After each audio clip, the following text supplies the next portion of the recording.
Over to you, mate. Bryce and Taryn, do you guys want to come up and join me on stage?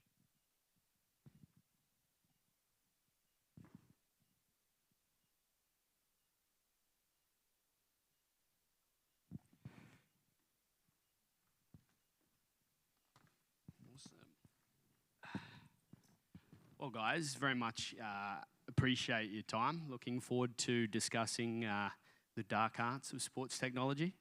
But diving straight in, I think to kick things off, it'd be great if you could provide a little context with respect to sort of your background, experiences, and how you ended up where you are today. Thanks, Kieran. I think for me, I'm a lifer at IMG right now. I'm at 19 years, and so started in the background of sports psychology and went as a mental performance coach, and just throughout the years, I think I'm on my 5th job. I just haven't had to move over the time. So been program manager, assistant director, director, and now VP of what's called athletic and personal development, which is about 80 plus performance staff across 1,600 kids that we do all their performance and holistic development. So it's everything from the strength and conditioning, the sports med, leadership and character development, mental performance, nutrition, and then our sports science and ops side. You want the roller coaster, or you want the LinkedIn highlights? Give us the roller coaster, mate. All right. I think my origin story is similar to a lot of ours, right? Failed injured athlete, multi-sport athlete growing up, which led me to a series of unfortunate events, some fortunate, some unfortunate, but started off in athletic training, went down the sports medicine route for a while, switched over to physical therapy, pre-med, thought that's what I wanted to do.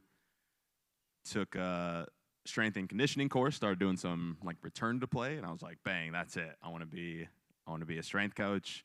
Girlfriend at the time moved to Minnesota. I went with her. Lucky enough to play with Minnesota United with their reserve team for a few years. Another ankle injury. So I'm like, okay, well, soccer's done at this point. Go back to grad school. And then this is where the fortunate ones start to kick in. Met a guy named Tyler Bosch. He was my advisor. One of the better sports scientists in the US, I would say. Just happened to be there at the time. Cal Dietz was also there. So I know Nate's somewhere in here with me. So got to learn a ton from those two. Tyler's first thing was like, you need to learn statistics and R. And so I go down this computer science rabbit hole. And from there, kicked it off to US Ski and Snowboard for more of a applied fellowship, right? So now I'm doing more hands-on coaching, doing a ton of S&C, a ton of rehab. Bill Sands was there at the time, who's kind of the godfather of biomechanics, if you know that name. So learned a ton of the why and the how about force plates, metabolic testing, different physiology metrics. From there, USOPC with an Aussie named Dave Taylor, Canadian guy named Johan Wendt, and just, I guess, again, lucky enough that I got to learn a ton about how the rest of the world viewed sports science and what they were doing. That's where I started making all my Australian connections. Kobe tried to get us on Smartabase at the time. We weren't interested quite back then, so we went and built what is now, well, they're not even in existence anymore, but Athlete 360 is what it turned into. Conduct bought it from us, and then it kind of spun off. From there, went to the Orlando Magic, back to the I skipped the U.S. Olympic Committee was less applied, so that was all data. Back to the Orlando Magic, applied sports science, end-stage rehab, and finally, IMG Academy, unapplied again. Perfect, mate. Appreciate the context. And I guess within your role now, obviously technology adoption and acquisition is a large part of what you do, right? So from your perspective, what are the key criteria that you consider when you're deciding whether or not to acquire a piece of technology? For me, it always starts with why. What are we having a really good understanding of why we're adopting it? Is it solving a question, or is it just creating more problems for us? So sometimes you do it because everyone else does it, right? That's kind of how a lot of sport operates, right? The first team got GPS.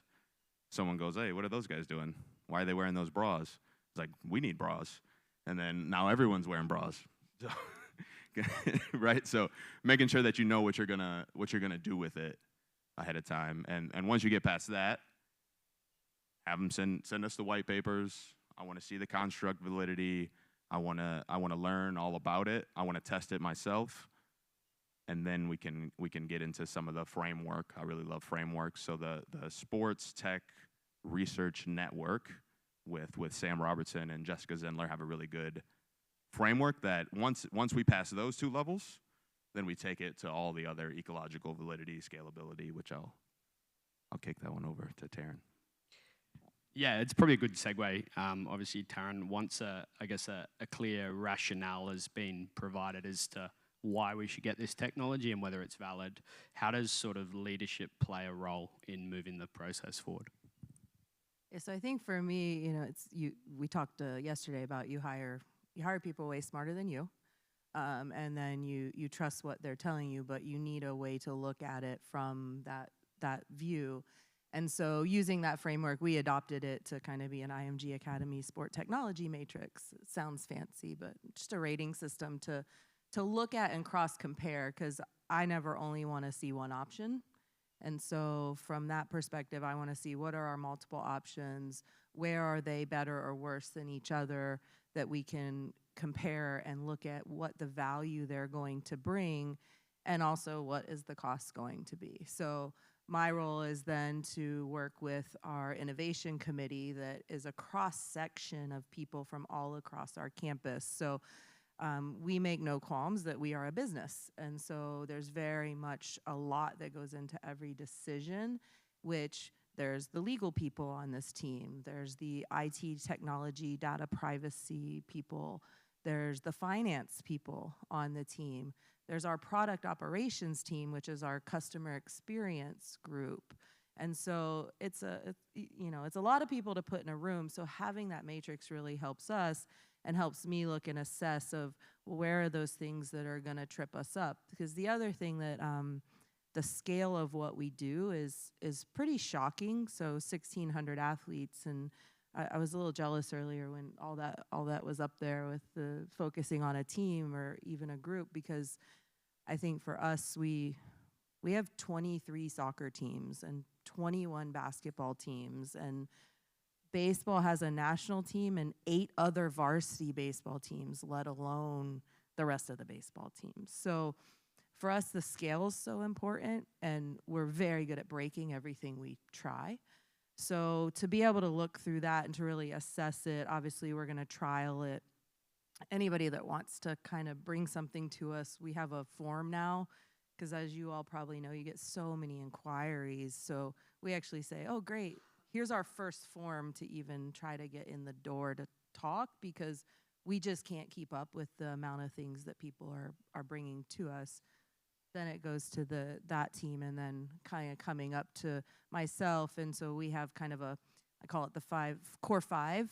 So we have the head of school, we have myself in my role, we have our athletic director, and we also have our student life or our dorm life staff, because it has to work for everybody or it doesn't really match our needs. And so we'll pick some specific things. And then I get to take it to my boss and our board and say, this is why we want to do this. This is how it fits in the budget. We're either adding money or we're finding and reshaping how we're using our budget. And here's how it's going to impact not only performance, but also experience. And I think that's a really interesting one we look at that might be a little different is performance. Yes, we are a developmental academy to get them to that next level, but it's also very much an experience-based place where we are measured on retention and what's called a net promoter score. So if they don't like it, it probably won't go very well for us. Perfect. And then I guess if we move along that process, you've theoretically been given the green light, leadership have signed off on things. Bryce, do you have a framework for implementation that you sort of adhere to? And I guess the follow-up to that is, how do you manage the sort of athlete buy-in of the technology, obviously a fairly hot topic that's come up a number of times.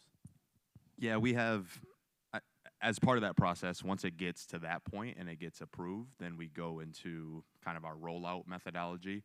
So we meet with that similar group, sport directors, my equivalent in sport, and we talk about, okay, what's the coach education going to be? What's the staff education going to be? What do we want our staff telling our athletes so that everyone's aligned and in tune with this rollout process, and they know what are the metrics we're getting and how are we going to use them, and then being held accountable to, like, you need to use these metrics to adjust training, whatever it is, because that's what we decided on as a group. From a athlete buy-in standpoint, I would say, and this is probably less so at IMG because I'm not athlete facing, but in previous roles, it's the adage of they don't care until they know how much you care, you know, that whole cliche. And a lot of us, we've been talking about that and culture and things over the past few days. But one framework that I like, being a Michigan boy, you know, I drive a Ford, so family, occupation, recreation, and dreams is super easy way to connect with anyone if you follow that, right? Like, everyone usually has a family, usually has an occupation, they're into something, they have dreams, right? So just if you can find an entry point into something to connect with them about, it makes it a lot easier. Perfect. And obviously that connection becomes a prerequisite for trust, right? And once they trust you, you're going to get that level of buy-in.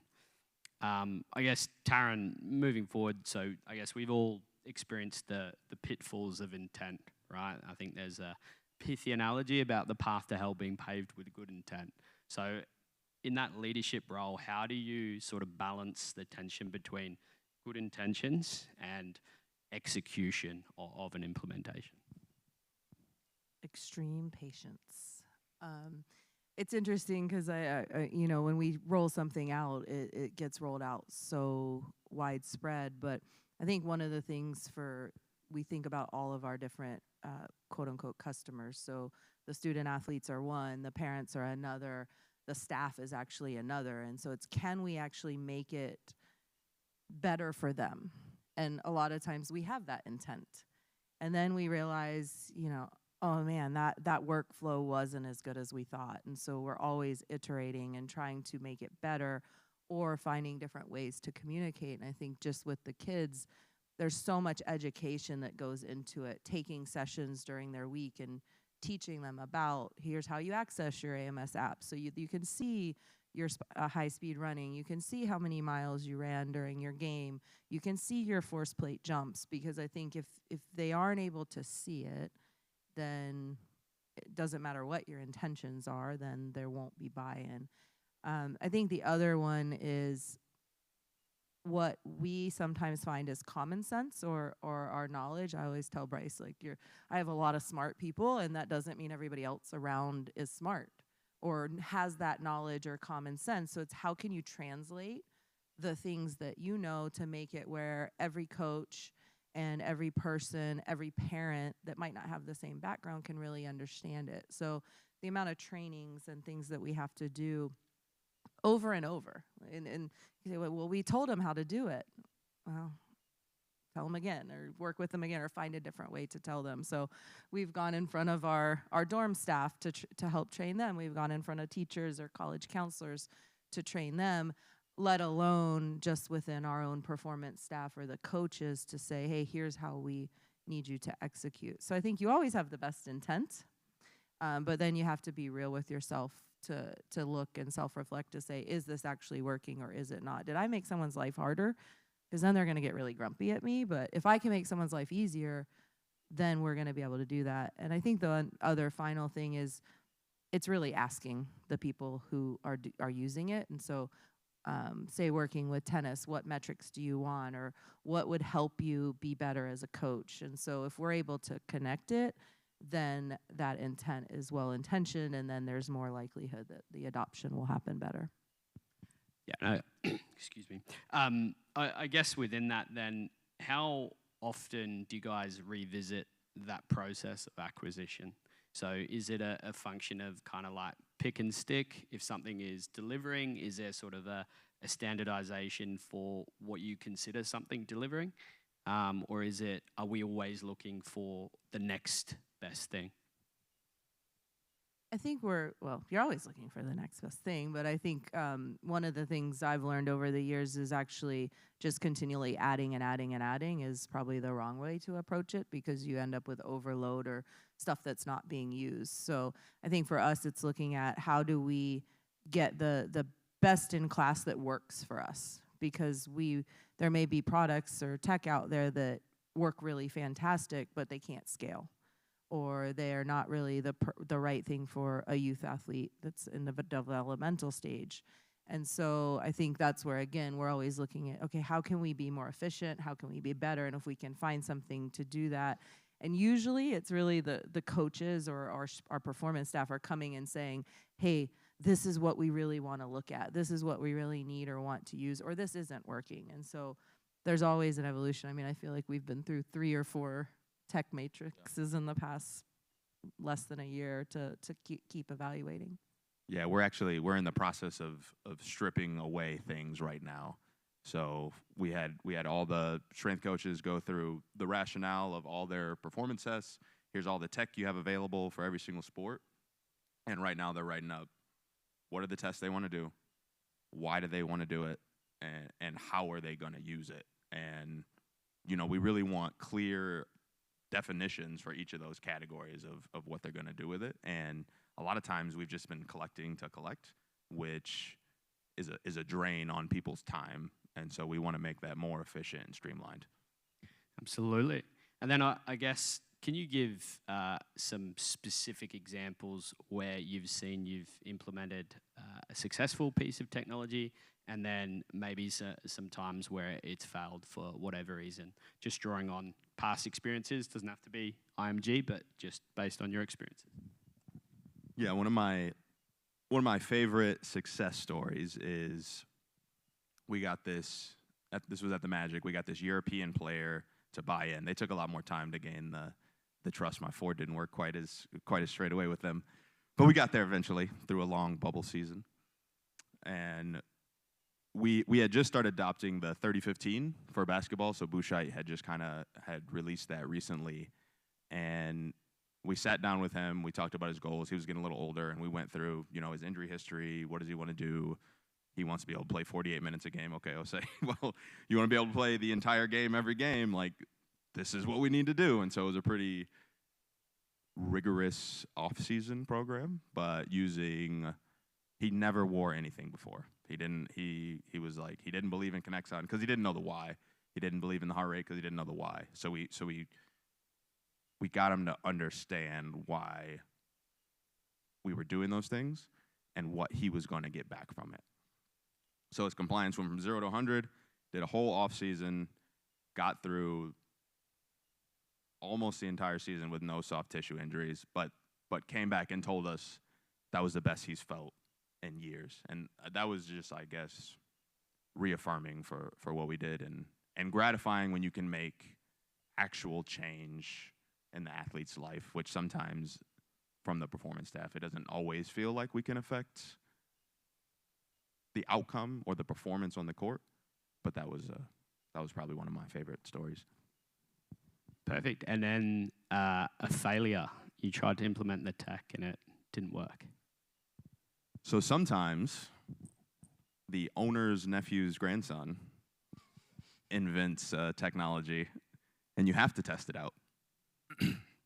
So this one was a VR headset, and it was about some cognitive decision-making, yada, yada, right?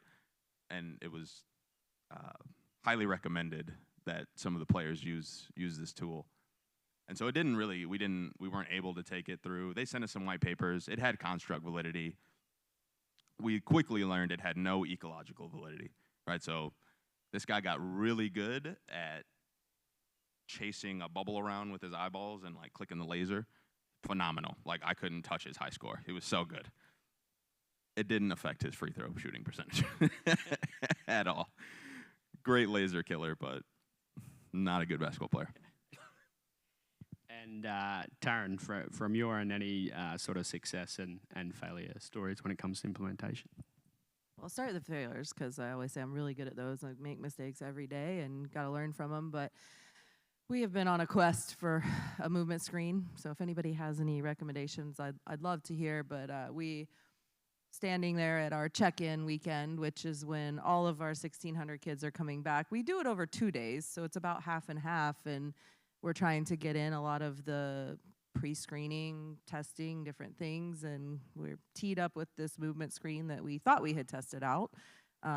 Obviously not well enough, and we're doing it on our bubble, which is a turf field and racks in a nice enclosed area, and we had amped up the Wi-Fi, and we were ready to go, and the first kids start coming in, and I'm standing there with all of our athletic training staff, and the profiles aren't pulling, and the Wi-Fi is not connecting, and the screen as you went through it with the iPad, if it didn't tell you if they didn't do the movement properly, and you didn't know that till the end, so you were going to have to go back and rescreen all those tests that weren't captured correctly.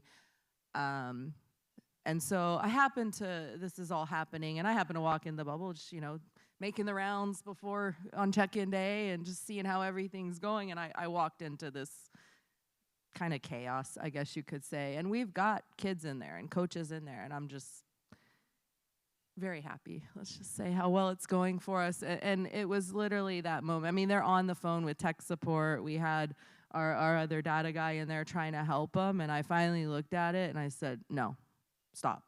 We're not doing it. And we just pulled the plug right there. And we kept trying to test it some, and it just still didn't work. And so we decided to not utilize that one anymore. So lots of failure around movement screens and just implementation across sheer mass. I was not paid for this one, but so when I took my role going from director to VP, we were actually looking at switching athlete management systems. And so I was calling everybody I knew who had used one or switched to the other and back and forth. And really for us, it was more about the control and the ability to make it what we needed it to be so we didn't break it. And so we were looking at the time, SmarterBase, and really learning more about that and comparing it across multiple AMS systems.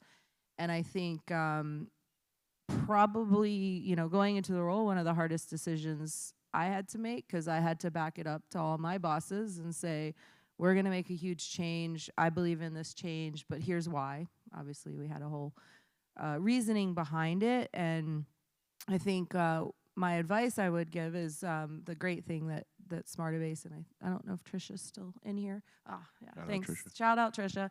I said, I know based on my previous experience, I need someone or multiple people that can help me make this work.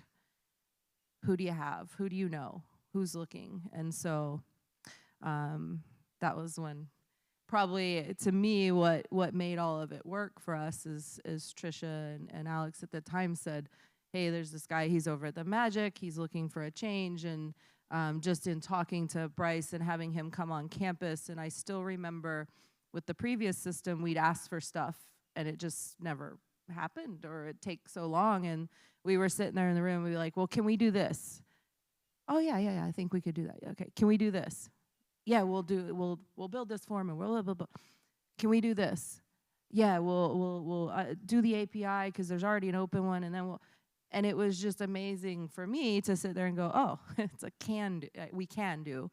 And so I think that was when we really made that. I mean, lots of other decision-making went into it, but making the switch over to the Teamworks AMS, which ironically we started using the Teamworks Hub at the same time without knowing. There was no secret share that was going to, come together. And also we're utilizing Notemeal. So ironically, we had ended up with the product suite that has now become the Teamworks suite. And so as we integrate it more, it's really been much more successful for us to have that autonomy and control over kind of our own destiny with the right people. Awesome. Shout out to Tom Cremeri as well for the super immersion back in the day, I believe it was. Bryce, just kind of moving on a little bit from your perspective, mate, given your experience, what piece of technology do you think has been potentially overutilized, misused, misappropriated in the space? I want to further highlight the shout out to Tom. Tom taught me how to use the system, so big shout out to Tom. Yeah, appreciate you, mate. Overutilized without understanding, and this is probably a hot take, but I would say GPS, LPS. If you saw a few weeks ago, Bouchait put out a paper called "Running is Not the KPI" or something to that nature, and we've become so obsessed with distance metrics and acceleration and all these things, and kind of lost the meaning of why we're doing it. So then immediately after that, paper dropped. Raymond Verheyen, who can be difficult if you know Raymond.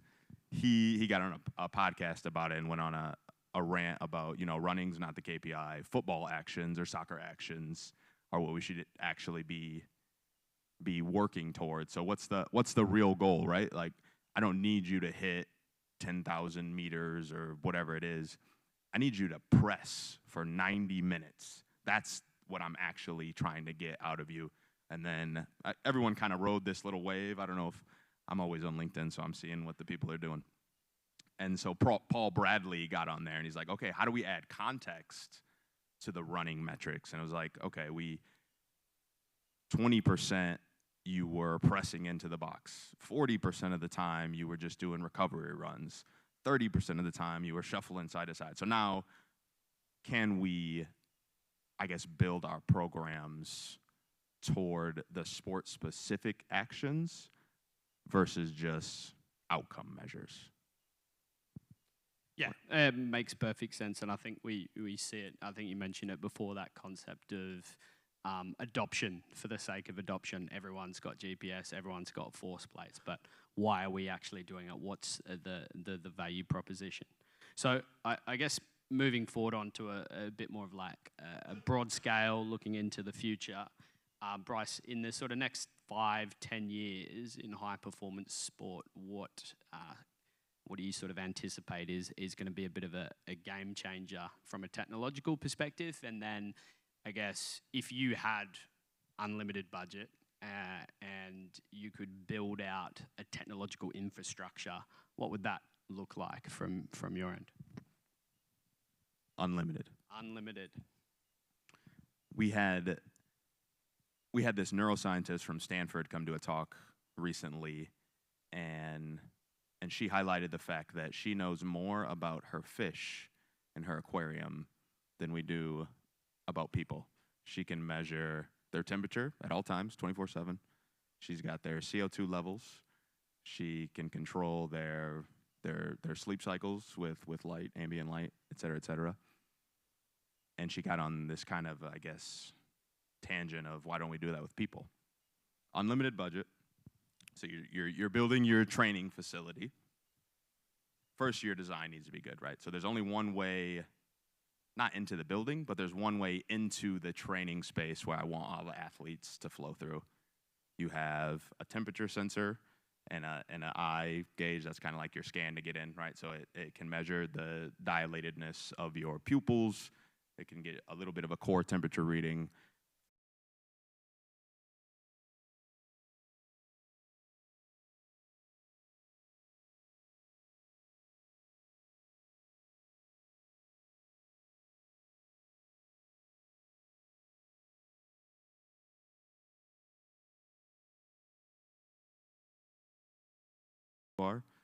We can get a temperature reading through thermography. We can use facial recognition to see how tired you are. What kind of mood are you in? If there was a way for you to get them to speak, this is the one thing that's not invisible. Like, if there was a way for you to get them to speak, you could sense the tone of their voice for changes and stress also, right? So you have these multiple checkpoints of what they're doing, and then they finally get into the door. And now you know everything about them, right? You know how to speak to them, what kind of mood are they in that day, how recovered are they, and ultimately, it lets you have a better conversation because it's always going to come back to the person, right? You have to get all this information. Now, okay, I know all these things about them. Maybe I shouldn't even talk to him today. Just let him get on, or maybe I should have a little bit of a check-in.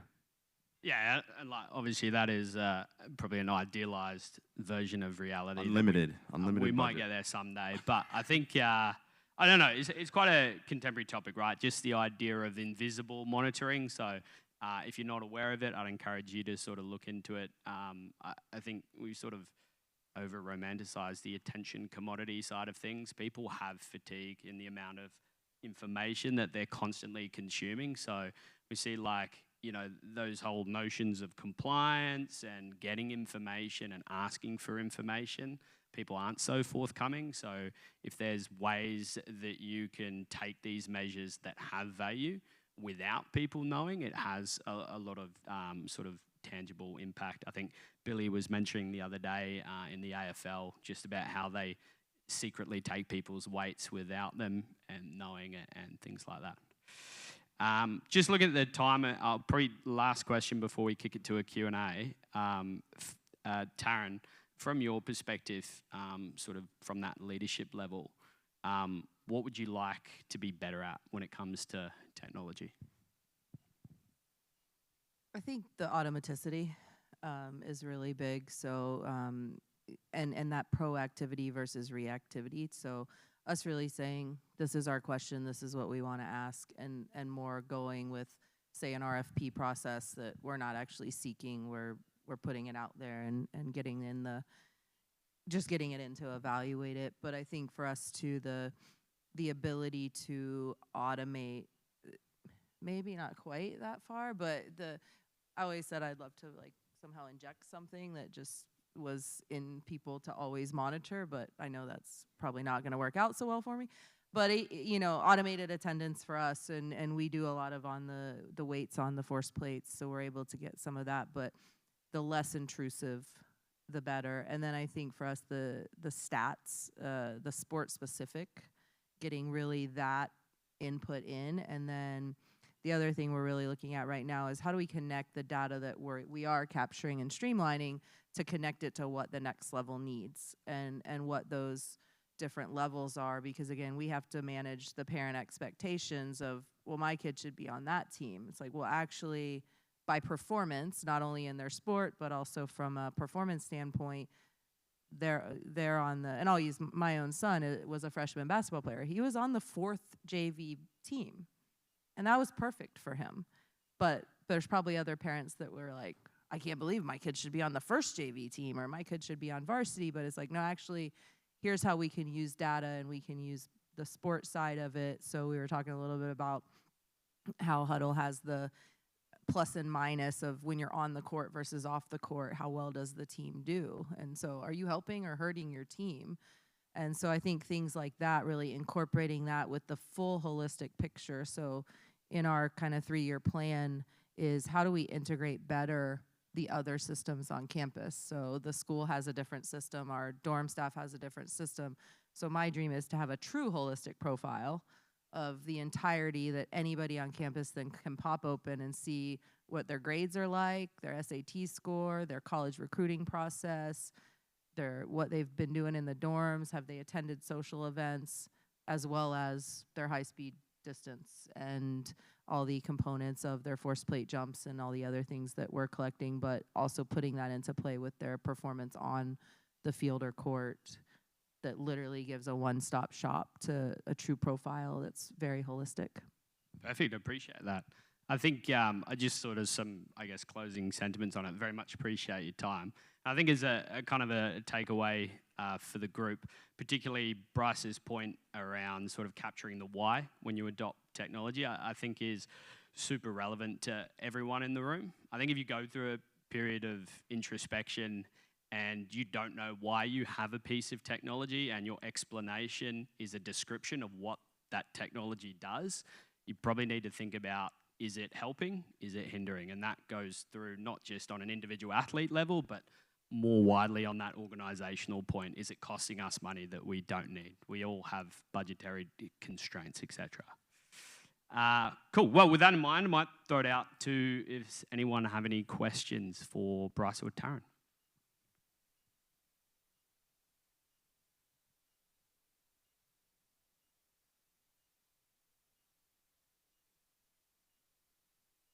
She got a shout out, so she gets a question. Yeah, I know. No, just a quick. I know you have a wide range of young and into, I guess, teenage year athletes, even older. How do you differentiate technology from a younger standpoint to an older standpoint? We have a whole coach education group right now that's going through different stages of development, using maturation biobanding as a status. So depending on where they're at, they'll have a different criteria of what we expect them to hit for that sport before they move into the next stage.